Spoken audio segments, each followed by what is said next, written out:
किसी का भी संग स्वीकार ना करें। ये बहुत खास बात साधना में है। अपना जीवन में प्रभु और गुरुदेव के सिवा कोई संगी नहीं होना चाहिए। ये देखो, अगर महापुरुषों के वचनों को स्वीकार न किया जाएगा तो फंसने में देर नहीं लगती, मिनट नहीं लगती फंसने में। मिनट कहने में देर लगती, फंसने में देर नहीं लगती। इस भोगों का राग, संपत्ति का राग, पद का राग, ये सब संग के अंतर्गत आता है। संग का मतलब किसी व्यक्ति से ही नहीं है, व्यक्ति, वस्तु, स्थान सबसे है। ज्ञान का वर्णन कर लेना और स्थिति में रहना बहुत कठिन बात है, बहुत कठिन बात है, बहुत कठिन बात।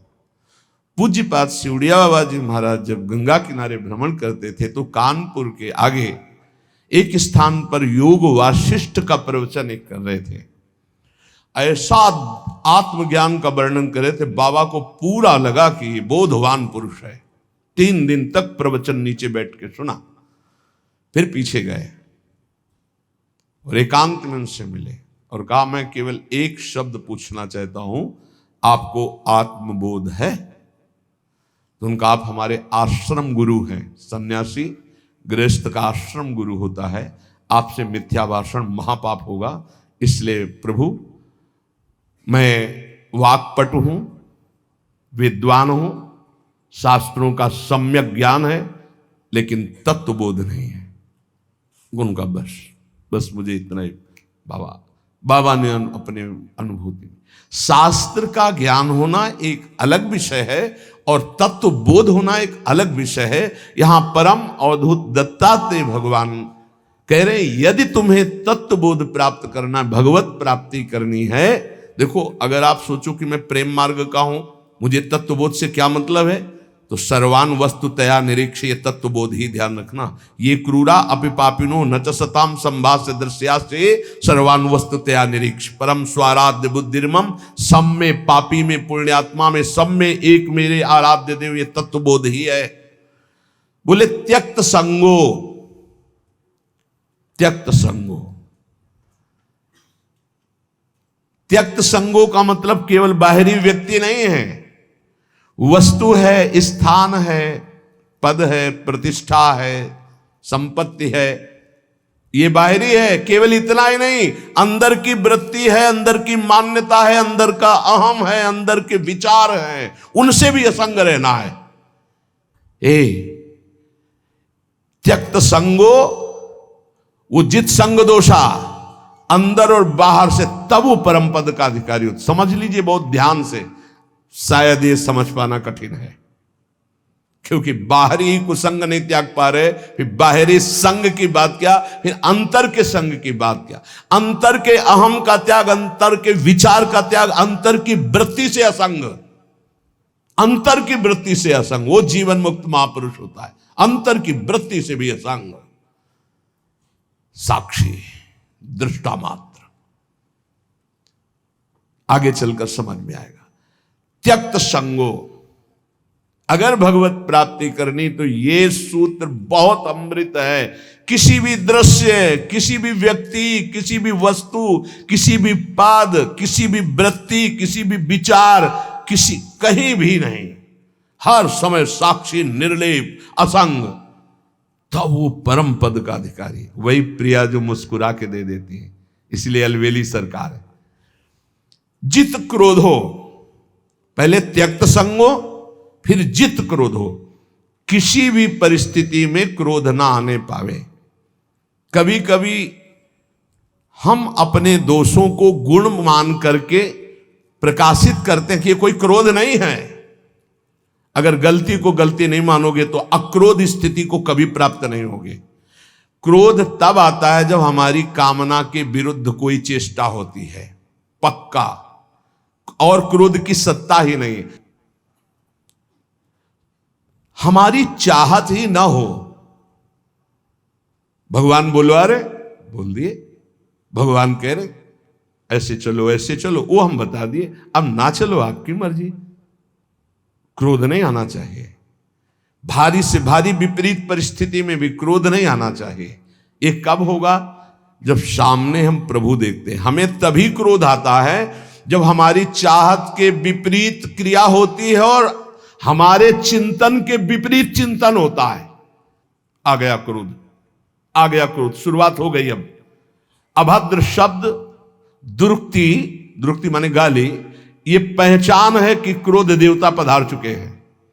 और वो सीधे तप, पवित्रता, भजन, इसको चाटते हैं, वो इसको भस्म करते हैं, इसको लेते हैं क्रोध देवता। तुम्हारे तप को, तुम्हारी पवित्रता को, अंतःकरण की तुम्हारे साधन को चाट जाएंगे, कुछ अनुभव नहीं होगा। जब हमारा ये चिंतन गिरा कि सामने प्रभु नहीं, हमारी बात नहीं मानता, विपरीतता है, वही क्रोध आ जाएगा। अन्यथा आने का कोई भी रास्ता नहीं क्रोध के। जित क्रोध, यहां कह रहे जित क्रोध हो, भगवान अवधूत दत्तात्रेय जी, अगर उपासक को परम पद पे आरूढ़ होना है, दिव्य साधना संपन्न बनना है, तो क्रोध पर विजय प्राप्त, कभी गुस्सा नहीं आना चाहिए। वो कब होगा? हम व्यक्ति देखते हैं तब गुस्सा आता है। हम भगवत भाव करेंगे तो जलेगा हृदय पर, हम गुस्सा नहीं कर पाएंगे। हम चाहत करते हैं तब गुस्सा आता है। अगर हम चाहत को भगवान की इच्छा में छोड़ देते हैं तो गुस्सा नहीं आएगा। जोई जोई प्यारो करे, सोई मोई भावे। लगवा हारो, थोड़ा आहार करे। बिहारी देव जी पीछे जब वाणी में आया था कि भूख से जो ज्यादा पेट भरता है उसका भजन तो हो ही नहीं सकता। पक्का या अनुभव की बातें हैं। भूख से कम भोजन करने पर हमारी जो जीवनी शक्ति है कुछ पचाने में लगती है और कुछ से हम भजन कर लेते हैं। अगर भूखे हैं हम तो हमारा चिंतन बार बार खिंचता है भूख की तरफ। इसलिए लघवा हारो, थोड़ा आहार डाल लिया जाए। और ये अभ्यास से होता है। एक एक कवल केवल आप कम कर लीजिए तो बहुत थोड़े आहार में आपकी दिनचर्या बहुत स्फूर्ति वाली हो जाएगी। आप ये भ्रम छोड़ दें कि हम जितना अधिक आहार करेंगे उतने अधिक शक्तिशाली बनेंगे, ऐसा नहीं है। विचार आपके, संकल्प आपका, ये आपकी सामर्थ्य होती है। शुद्ध संकल्प, ये हम सांसारिक भाषा में बोल रहे हैं। शुद्ध संकल्प, शुद्ध विचार, पवित्रता, जितेंद्रियता, लघुआहार, आप महान बलशाली हो जाएंगे, पक्का। देखो, संकल्प रहित होकर देखो, भगवद आश्रित होकर देखो, और अपार सामर्थ्य। शुद्ध संकल्प का कितना बड़ा चमत्कार है कि आप नहीं समझ पाएंगे, कि विश्वास ही नहीं कर पाएंगे। अगस्त जी ने संकल्प किया और ऐसे समुद्र को पी गए, पूरे समुद्र को। आप विश्वास नहीं कर पाएंगे कि समुद्र को पी गए अगस्त जी महाराज। महान तप निधि, संकल्प किया और पी गए समुद्र को। ये संकल्प की ताकत। भोजन से इस पांच भौतिक शरीर का पोषण होता है और धीरे धीरे हम शरीर से अपने को अलग करने के लिए साधना कर रहे हैं। तो लघवा हारो, थोड़ा आहार चाहिए। हमारा दिमाग क्या सिखाता है? बर्बाद काहे को करोगे? अब कितना रह गया? 2 लड्डू रह गए हैं, 1 कटोरी खीर है। वैसे तो नहीं है, पर बर्बाद नहीं होना चाहिए। अन्न है, ये बर्बाद, श्वास बर्बाद हो जानी चाहिए। अरे दूसरा कोई खा लेगा, कोई और जीव पा लेगा। आप थोड़ा भजन के लिए जगह बनाए रखो। अगर आपने परुषा लिया है तो किसी और जीव को पवा देना। सब अपने गुरु भाई ही हैं, हम एक ही प्रभु के बच्चा हैं। पोशाकें अलग अलग हैं। अरे किसी के श्वान की पोशाक है, किसी के सूकर की पोशाक है, किसी की कृमि की, लेकिन हम हैं सब एक ही भाई, परमात्मा अंश हैं, हम सब एक ही हैं। अंश वही है, पोशाकें अलग अलग हैं, वो पालेंगे। हम भजन के लिए उतने ही पुरुष हुए, उतने ही पावे जिससे भजन। ये आप बैठा लीजिए, खाते खाते मर जाओगे लेकिन खाने की आदत नहीं खत्म होगी। इसको संयम में लाओ। पहला कहा है त्यक्त संगो, दूसरा कहा है जित क्रोधो, तीसरा कहा है लघवा हारो। यदि भगवत प्राप्ति करनी है, दिव्यता लानी है, भजन का चमत्कार अंदर प्रकट करना है कि काम क्रोध लोभ मोह मद मत्सर ये सब भस्म हो रहे हैं, तो लघवा हारो। आहार पाने के बाद फिर ऐसे तुरंत बैठ सकते हो, ऐसा आहार पाइए कि अगर आपको तुरंत बैठना पड़े तो आपको वजन न लगे कि पेट में वजन है। ये जितना आप चिकने पदार्थ, जितने आप स्वादिष्ट पदार्थ समझ रहे हैं, ये स्वाद नहीं है। वास्तविक स्वाद तो राधा नाम सुधा रसम रसी, तुम रोम रोम आपका जंकृत हो जाएगा जिस दिन राधा नाम। बोले हमें तो स्वाद नहीं मिलता, तो जिसका पित्त बढ़ जाता मिश्री कड़वी लगती है, अगर अनुपान से दवा रूप में वही लिया जाए तो जब पित्त नष्ट होगा तो मिश्री मीठी लगने लगे। तो राधा नाम सुधा अमृत है, ये अमृत रस है। आचार्यों ने, महापुरुषों ने, स्वयं हरि ने इसका पान किया है, वही आपको मिल रहा है। आपकी जबान खराब हो चुकी भोगों में, थोड़ा भोजन कीजिए, बड़ा पावर मिलता है। आप उपवास के दिन देखना भजन में बहुत मन लगेगा थोड़ा पाने पर। तो वैसे ही आप रोज उपवास कर सकते हो। 1 रोटी पाओ, 2 रोटी पाओ, थोड़ी दाल ले ली, थोड़ी सब्जी ले ली, जितने से ऐसे थोड़ा लगा बस। इतना दिमाग विचित्र है कि हर बार फंसाता है यही कि बर्बाद नहीं होना चाहिए, ये जाना चाहिए, अंदर जाना चाहिए। बस जहां यहां से गया तो बस फिर उसके पचाने में पूरा दिमाग लगा, भजन में तो लगा नहीं। इसलिए प्रार्थना है इस आसक्ति से बचो, भोजन की आसक्ति से। अच्छे पदार्थ जो सृष्टि में कहे जाते हैं उनको थोड़ा लीजिए, और जो रूखे सूखे कहे जाते हैं उनसे पेट भरिए और खूब भजन कीजिए।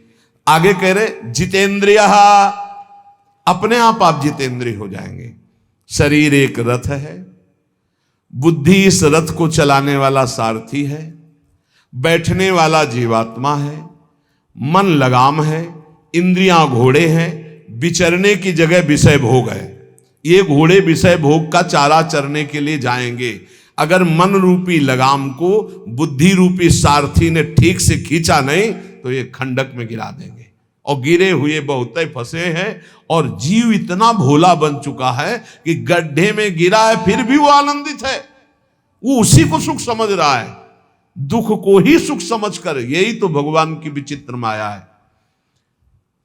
जिसे तुम सुख समझते हो वो सुख की छाया है, समझ पड़ती नहीं, ये गिरधर की माया है।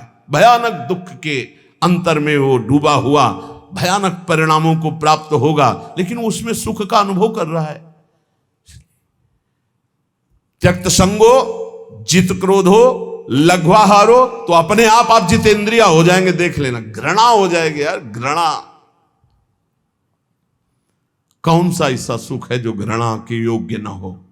लौकिक बढ़िया से बढ़िया पदार्थ खाओ, तत्काल हम उसे वापस उलटते हैं, देखने लायक नहीं रह जाएगा। चिकनी चमड़ी केवल देखकर फंस रहे हैं, कुछ नहीं, पूरा जीवन बर्बाद हो जाता है। धर्म के लिए तो सेवन करने के लिए ठीक है, बकाया भगवत प्राप्ति के लिए जितेंद्रिय चलो, ठीक से चलो। पिधाय बुद्ध्या द्वाराणि मनो ध्याने निवेशयेत्, शून्ये स्वेवावकाके गुहासु च वनेषु च, नित्य युक्ता सदा योगी ध्यानम सम्यक उपक्रमेत। श्री दत्तात्रेय जी महाराज कह रहे हैं, बुद्धि को परमात्म चिंतन से इतनी बलवान बनाओ कि अपनी इंद्रियों के द्वारों से घसीट कर उसे भगवान में स्थित करो। हर इंद्रिय द्वार बंद, अंतर्मुख इंद्रियों को करके परमात्म चिंतन में लग। शून्य स्वेवावकाशेषु, कहां हमारी स्थिति थी? विचार करके देखो।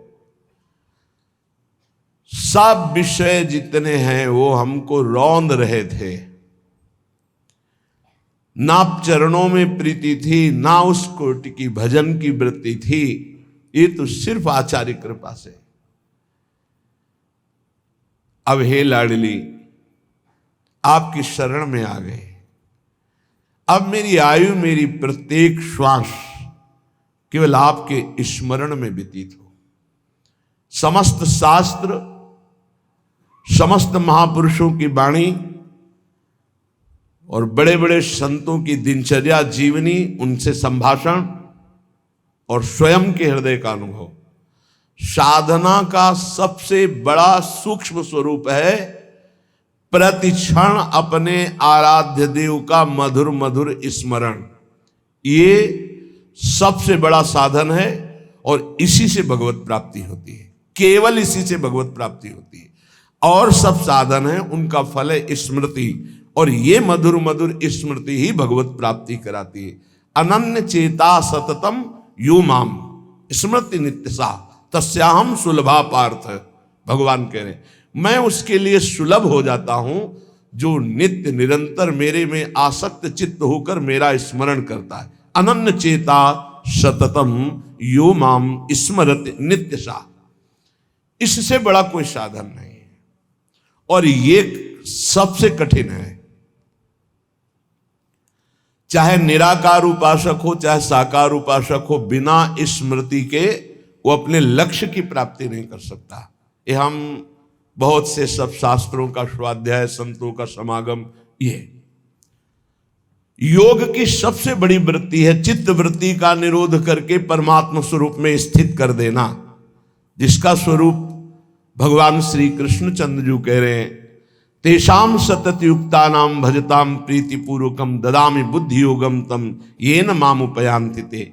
जो सतत मेरा भजन करते हैं मैं उन्हें बुद्धि योग प्रदान कर देता हूं। चित्त वृत्ति का संसार की तरफ ना जाकर परमात्मा में निरंतर स्थित रहना, आराध्य देव में स्थित रहना, यही सबसे बड़ा योग, यही सबसे बड़ी भक्ति, निरंतर स्मरण, और यही सबसे बड़ा ज्ञान कि सब कुछ विस्मरण अपने स्वरूप में स्थित। भक्ति योग, अष्टांग योग, ज्ञान योग, कर्म योग, किन्हीं न किन्हीं मार्ग में तो होगा ही कोई, लेकिन सबका सार है संसार का विस्मरण और परमात्मा का स्मरण। ये सब संप्रदाय, सब साधन, सबका सार, अगर ये नहीं तो कुछ नहीं मिला आपको। सब साधन कर यह फल सुंदर, प्रभु पद पंकज प्रीति निरंतर। समस्त साधनाओं का ये परम सुंदर फल है कि अपने प्रभु के नाम में, रूप में, लीला में निरंतर स्थिति बनी रहे, अंतर रहित स्थिति बनी रहे। देखो आप, हर साधना का यही फल है। बहुत सुलझा हुआ बात समझना, सब कुछ हो रहा है, स्मृति नहीं है अंदर अखंड, खास बात नहीं है। कुछ नहीं हो रहा, स्मृति चल रही है, सब कुछ हो गया। ये बात अच्छे से समझ लीजिएगा। जो स्मृति प्रधान है, स्मृतिवान है, वो विशेष कृपा पात्र है। प्रायः देहाभिमानी क्रियाओं पर, संख्या पर विशेष ध्यान देता है, स्मृति पर नहीं।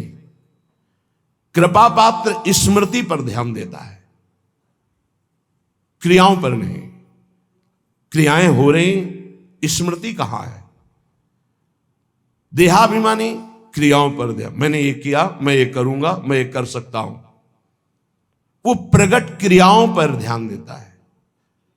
जो कृपा पात्र होता है वो आंतरिक स्मृति पे, बाहर जो बन रहा है बहुत एकाग्रता पूर्वक बनेगा, क्योंकि वो एकाग्र है, स्मृतिवान है। स्मृतिवान ही ज्ञानी है, स्मृतिवान ही योगी है, स्मृतिवान ही वैरागी है, स्मृतिवान ही प्रेमी है, भक्त है। जो को स्मृति शून्य, कोई खास बात नहीं, कितनी भी बड़ी तपस्या हो, खास बात। ज्ञानी आत्मरति, भक्त इष्टरति, योगी स्वरूप में स्थित समाधिस्थ, उठते बैठते चलते फिरते। अगर ये समाधि नहीं प्राप्त है तो संप्रज्ञात समाधि, जो संकल्पित समाधि, उसका कोई महत्व नहीं। 8 घंटे समाधि, फिर बहिर्मुख बहिर्दशा में उठते बैठते चलते फिरते असंप्रज्ञात विचक्षणा समाधि, संकल्प रहित निरंतर परमात्म स्वरूप में स्थित, ये स्मृतिवान। हर उपासक स्मृति पर जोर दे। कोई इसमें मेहनत की बात नहीं है, इसमें महत्व की बात है। यदि आप देह का महत्व रखते हैं तो भोगों की स्मृति स्वाभाविक होती है। यदि आप प्रभु का महत्व रखते हैं भगवत स्मृति स्वाभाविक होने लगेगी। स्वाभाविक, जैसे हम विषयों की स्मृति करते नहीं, वो बसी हुई माला चल रहा है, स्मृति भोगों की हो रही, आरती पूजा क्रियाएं भागवतिक हो रही, स्मृति पदार्थों की भोगों की हो रही, नाना प्रकार का भोगाकर्षण का स्मरण हो रहा है, उसे स्मृति कहते हैं, जो अंदर अंदर होती है। स्मृतिवान ही महान पुरुष हो सकता है, स्मृतिवान ही दिव्यता को प्राप्त होता है, इसलिए स्मृति को पकड़ो। श्रीपाद प्रबोधानंद जी महाराज, आप जिस वृंदावन में विराजमान है, प्रकत्यंतम तीर्थवा प्रविश वितते ब्रह्म महर्षि स्फुरत पश्यानैकांतिक कलित वैकुंठ भवनम तदद्युच्चान्युच्चान्यनुसर सुधा मन्यांत महोज्वले वृंदारण्ये भ्रम यदि किमप्यत्र मिलति। महाउज्ज्वल परम धाम वृंदावन जिनको मिल गया, अब क्या मिलना बाकी रह जाएगा। बहुत बड़ी ये प्रेम सिद्ध भूमि है, यहां वास मात्र करने से भगवत प्राप्ति है। संपूर्ण प्रकृति, स्थूल सूक्ष्म कारण, इसका जो उल्लंघन कर जाते हैं वो ब्रह्म ज्योति में प्रवेश करते हैं। त्रिगुणात्मिका माया पर जो विजय प्राप्त करते हैं वो ब्रह्म तेज में लीन होते हैं। उससे भी परे जो एकांतिक भगवत प्रीति संपन्न है, उनका वैकुंठ में प्रवेश होता है। उससे भी उच्चतर और भगवान की विभिन्न लीला धाम है, उससे भी उच्चतर ये महाप्रेम रस समुद्र वृंदावन धाम है। ये सर्वोपरि उज्जवल प्रेम रस प्रदान करने वाला। यदि तुम्हें वृंदावन मिल गया तो अब कुछ भी मिलना बाकी नहीं रह जाएगा। इसलिए वंदे वृंदावनगत महम भक्ति भारावनम्रो धन्याग्रण्यम क्रमिमपि न चान्यत्र संस्थांतरणाय। मैं वृंदावन की कृपा से वृंदावन की महिमा को जितना जान रहा हूं, श्रीपाद कह रहे हैं यहां के किसी भी जीव का अपमान मत करना। आप यहां का अगर कीड़ा भी दिखाई देगा तो मैं माथा रख करके उसको दूर से पंचांग प्रणाम करूंगा कि तू धन्य है, वृंदावन में कीड़ा बना, मेरी स्वामिनी के महल का है। बहुत ध्यान देने, किसी की निंदा या अपमान या प्रहार दंड देना ये तो बहुत दूरी बात है। यहां छोटे से छोटे जिसे तुम निम्न कोटि का जीव समझ रहे हो, बड़ा भारी परमहंस महात्मा बना हुआ है। वंदे वृंदावन गतमहम भक्ति भारावनम्रो धन्याग्रण्यम क्रमिमपि। यहां वृंदावन के क्रमी को मैं प्रेम भार से झुककर मस्तक रखकर प्रणाम करता हूं, क्योंकि प्रियाजू के महल का है। किंतु संस्थान त्रणाय मन्ने ब्रह्मादिक सुरगणान किम बहुक्त्या ममेयम।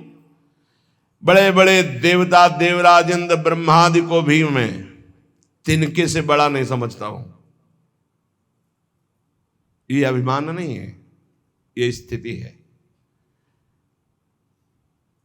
देवराजेंद्र और ब्रह्मा पद को भी मैं तिनके से बड़ा नहीं समझता हूं, क्योंकि आप ब्रह्म स्तंभ पर्यंतम सर्वम मायामयम जगत, तिनका और ब्रह्मा दोनों माया से ही रचे हैं। ब्रह्मादि देवताओं को, इंद्रादि देवताओं को मैं तृण से अधिक नहीं, अर्थात तृण के समान मानता हूं। स्वामी श्री हरिदास जी के लिए भी आया है, सुरपति नरपति लोकपति जिनके भावे घास घास रहे परम आनंद में तज सभी की आस। पर वृंदावन के मैं कीड़े को भी मस्तक रखकर जमीन पे प्रणाम करता हूं। बाहर के भी देवराज इंद्र या ब्रह्मा पद को मैं तिनके के समान समझता हूं। ऐसा आया है रसिकों के लिए कि 7 गांठ कौपीन में इंद्र बापुरो कौन। बेचारा इंद्र, उनके सामने क्या, किनके सामने? बोले जिनकी लंगोटी भी 7 जगह से सिली हुई या गांठ लगी हुई है, सही लंगोटी भी नहीं है। पर प्रिया प्रीतम के अनुराग में तो बोले इंद्र बापुरो कौन, बेचारा इंद्र क्या है उनके सामने। ये पक्की बात है। जो अपने आराध्य देव की प्रीति को प्राप्त हो गया है उसके सामने कुछ नहीं है, कोई पद नहीं। जब भक्ति का रंग चढ़ता है तो न पारमेष्ठम न महेंद्र धिष्णम कह देना बहुत सरल बात है। श्लोक याद करके बोलना या उसका अर्थ बता देना बहुत सरल बात है। और हम कह रहे हैं न पारमेष्ठम न महेंद्र धिष्णम न सार्वभौमम न रसाधिपत्यम न योग सिद्धिर अपनर्भवम वा, नहीं चाहिए। और एक छोटा सा विषय, एक छोटी सी भोग सामग्री विचलित करके नीचे गिरा देती है, तो वो केवल दम्भ हुआ बोलना। स्थिति इन महापुरुषों की जो बोल रहे हैं कि ब्रह्म पद या देवराजेंद्र का पद भी तिनके के समान हमारे लिए है। महत्व है तो वृंदावन का उस कीड़े का भी जो इस रज में रेंगता है। क्रमी प्रौढ़िर गाढ़ा न खलु पर तो भाति कृष्णोपि पूर्णा। मेरी बात को चतुरता पूर्वक मत समझना कि मैं वाक चातुरी से बोल रहा हूं। पक्की बात समझना कि यदि वृंदावन के बाहर श्री कृष्ण भी खड़े हो तो मैं उनको देखने के लिए आंख नहीं उठाऊंगा। जैसा श्रीपाद कह रहे हैं ऐसे श्री भट्ट देवाचार्य जी भी कह रहे हैं। विपिन राज सीमा के बाहर हरिहु को न निहार रे मन वृंदा विपिन।